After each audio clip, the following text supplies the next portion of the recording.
pasivos ni violentos. Queremos hombres justos y honestos. Huye del hombre que se cree un sargento, que trata a las mujeres como objetos.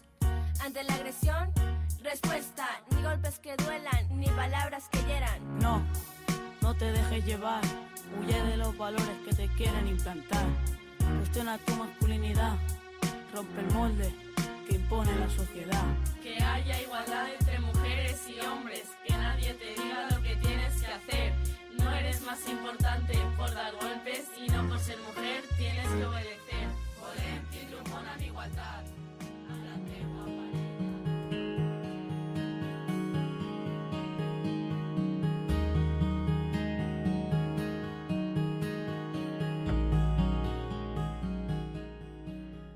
Doncs ens queden pocs minuts per acomiadar el programa d'avui i el tanquem amb el tema de conversa més freqüent que tenim quan ens trobem alguna persona al carrer, en l'ascensor. Parlem sempre de l'oratge, però nosaltres, ja saben, l'abordem cada dilluns des dels aspectes més particulars, més locals, dels trets que fan que diferent a cada poble, a cada ciutat. I ho fem sempre gràcies als socis d'Amamet, que cada setmana ens expliquen els aspectes relacionats amb el temps. Avui ens acostem fins a la localitat del Pinós, al Vinalopó Mitjà.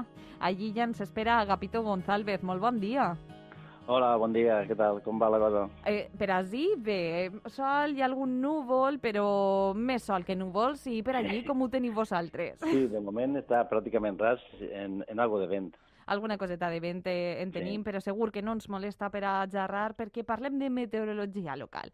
Sabem que les dades que es registren depenen molt, en moltes ocasions, de l'orografia, de l'altitud, per exemple, però quins són els trets característics que teniu vosaltres al Pinós amb el vostre oratge? Bueno, el Pinós és un poble que, com saps, som un poc alicantinos, murcianos, manchegos, perquè entonces tenim un clima prou particular. Té les característiques, aquí en el Pinós tenim 3 estacions i les característiques són, per estar una prop de l'altra, les característiques són algo distints. Sí, dime. Sí, perquè a més també el Pinós tindrà al voltant d'uns 8.000 habitants, però el terme municipal és molt gran, per tant també n'hi ha molta diferència entre un punt i un altre? Sí, exactament. Té sobre uns 100 quilòmetres quadrats. Tenim una estació... La particularitat és que tenim una estació en el Rodriguillo, que està a uns 3 quilòmetres en línia recta de la que tenim de l'AEMET de l'institut, i els dies que hi ha anticicló i es donen, per exemple, la inversió tèrmica, hi ha 3 o 4 graus de diferència en sols 3 quilòmetres. Ostres, això és ben curiós. I podríem dir que és un tret diferenciador totalment del vostre poble, perquè en els municipis del voltant, en els municipis veïns, també n'hi ha molta diferència?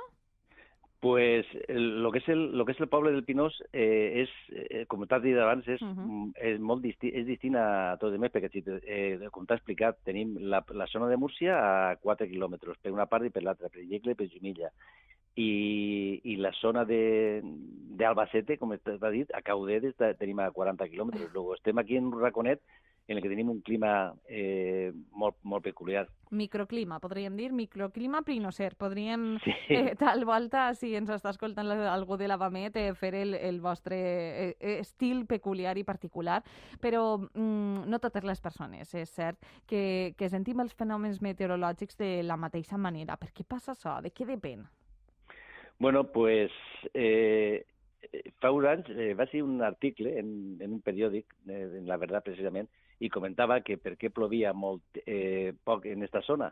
I comentaven que hi havia una barrera natural formada per la Serra La Pila, la Serra del Catx i la Serra de Salines, que feia que en aquesta zona plovia algo menos. De fet, per exemple, en el nord d'Alacant i sud de València és una zona on plau prou. Però estas coses són un poc distintes, no? Perquè nosaltres tenim amistat en Eugenio Martín Rubio, l'home del temps de Televisió Espanyola en aquella època, que va morir ja fa uns anys, i me comentava que diu, Capi, no facis cas de tot això, que el clima és coses de cicles, i estem en un cicle de sequia. Bueno, ell era un poc peculiar en l'afirmació que tenia. I de fet, aquí en el Pinós, per exemple, cauen una milla de 310 litres a l'any. Va haver un any, els últims 32 anys, l'any que menys ha plogut va ser en el 1995, que van caure soles, en tot l'any van caure soles 142 litres. Menys de la meitat, ostres. 142. I l'any que més ha plogut aquí, en el 2010, van caure 490 litres. Que realment 490 litres cauen en un parell de dies per ahir, per Sàvia, per la zona de Nova Alacant. Exacte, depèn de la zona, però sí, perquè ens està contant dades de 1995, i des de quan té vostè l'estació meteorològica? Bueno, jo porto l'estació de l'AEMET des de 1990, 32 anys. Ostres, és de pronte, eh? Sí, i la d'AVAMET des de que pràcticament es va fundar. Van fer una estació perquè hi havia unes característiques en el Rodeguillo, i vam per l'estació i realment s'han complit totes les previsions del fred. I, bueno, jo porto 32 anys i en l'estació de l'institut tinc anat tots els dilluns a canviar una gràfica i de 32 anys no ha fallat ningú dilluns. Recordo un any que vaig anar en Escaiola, que vaig tenir 15 en l'institut, i vaig anar que no ha fallat ningú any. I, bueno, i és molt curiós, ja tinc que tinc un estudi fet ara estic elaborant els 32 anys, i aquí, bueno, han passat Jordi Pallà, que treballava, ha vingut moltíssim volta aquí al Pinós, després tenim l'apoyo també de l'Ajuntament i de l'institut, i el director de l'AEMET, que sempre ens ha ajudat en tot. L'estació de l'AVAMET, que estava comentant, este estiu van tenir, se va encendre, va haver un incendi, se va cremar tot, i nada, en 6 dies o 7 la van tornar a funcionar.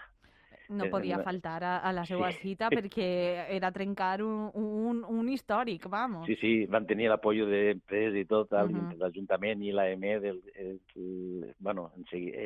l'AVAMET, en seguida van venir els tècnics i la van muntar en 6 o 7 dies. La primera de les estacions que muntava és la de l'institut, no? Ens comentava. Sí, la van muntar en el Col·legi de Santa Catalina i després, per les característiques de la vegetació que va créixer al seu costat, alrededor, la van trasladar a l'institut. També me vaig treballar jo a l'institut i entonces la van de allí. I entonces allí tenim l'estació, la manual i l'automàtica. I ja portem 32 anys.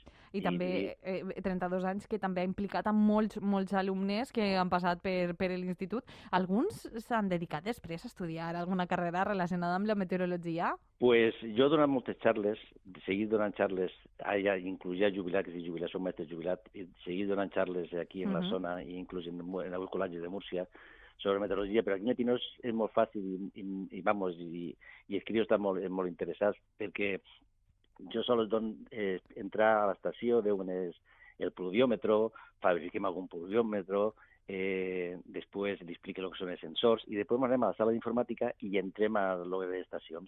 I l'estació d'AVAMET, que estem comentant, que és la més peculiar que tenim aquí, pues resulta que té una càmera en directe i entonces ells van veient el cel conforme està. De fet, jo estic a voltes en Múrcia, la meva dona, que té molt por a les tormentes, diu, no, guarda que veiem a veure si hi ha tormenta per Pinós, i entra...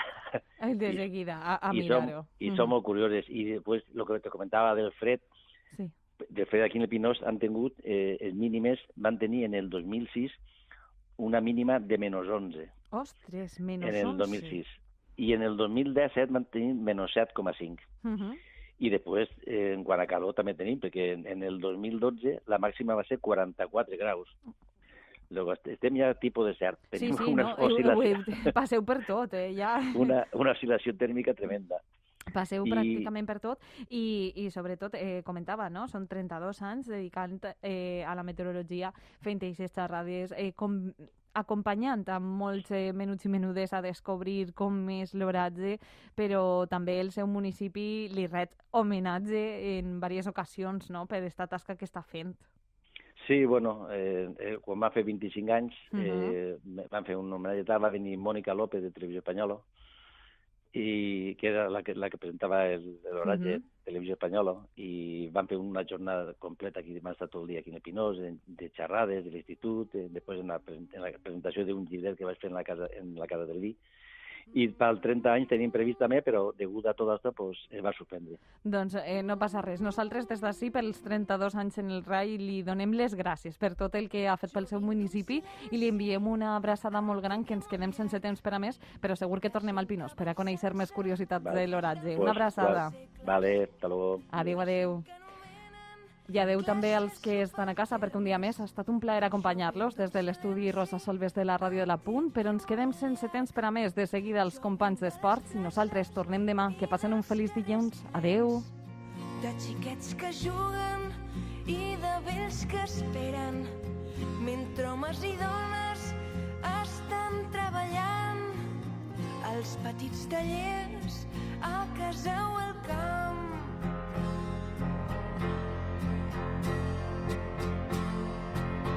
Jo vinc d'un silenci que no és resignat, d'on comença l'horta i acaba el secà, d'esforç i blasfèmia perquè tot va mal.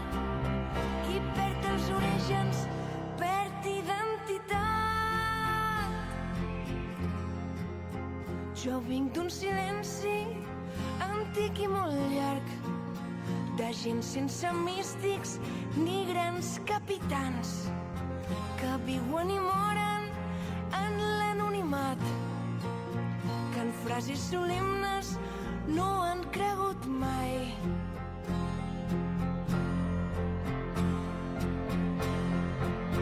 Jo vinc d'una lluita que és sorda i constant.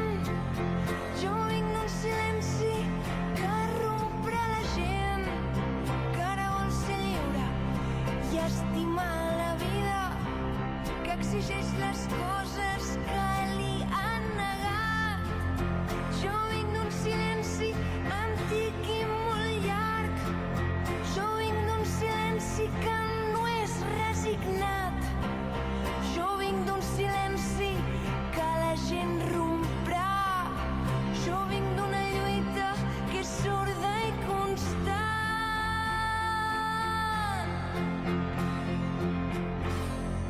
Trenquem el silenci, parlem català.